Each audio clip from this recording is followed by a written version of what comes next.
I think to answer this question, it's super helpful to take a step back and start with the biology of the stress response itself, to kind of think through biologically what's happening inside our brains and bodies. And experiences, events in our lives actually change our biology. We intuitively know this, but we don't always really stop and think about what that means. So something happens, let's say a bear comes across our path, right? And so we are seeing, hearing, maybe even smelling that bear, and it's coming in from our external environment through our cranial nerves into our lower and midbrain and makes it to our amygdala, the threat detector.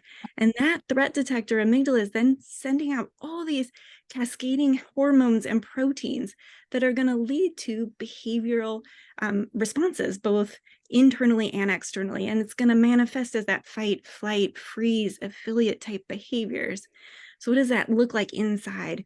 It could be my thinking brain goes offline, right? I don't waste time planning. I don't want to think about A, B, or C. I'm going to waste too much time if I do that. I'm not going to spend time organizing my thoughts. I'm going to go with my instinctual emotional brain, right? I'm going to raise my heart rate, my blood pressure, release glucose, sugar into my bloodstream so that I can get energy to my muscles, turn off digestion, activate my immune system, activate my pain system so I can dull pain in case I get hurt.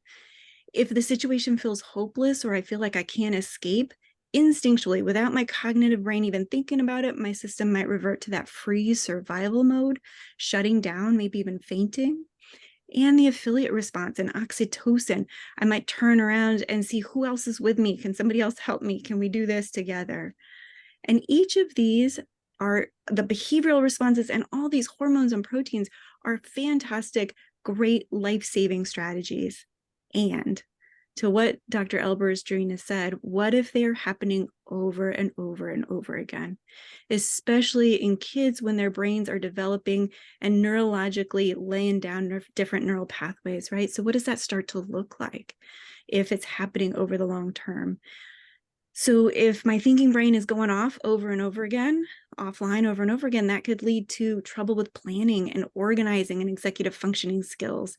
If I'm continually practicing my emotional brain, I might get stuck in that emotional survival place, and it could look like impulsivity, anxiety, depression, right? And if you put those together, it starts sounding like ADHD. So they get misdiagnosed as ADHD.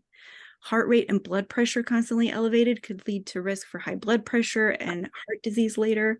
Pumping sugar into my body over and over again, you could see how that could lead to risk for obesity and diabetes. Continually activating my pain system, it might get burnt out or sensitized, right? So I could be at risk for chronic pain or numbing or thrill-seeking behavior or drug addiction. And that's the doom and gloom side. But the good news is, and what we're going to really dig into, is there are ways we can address each of these systems, each of these dysregulations. We have tools and a lot of strategies to talk about today.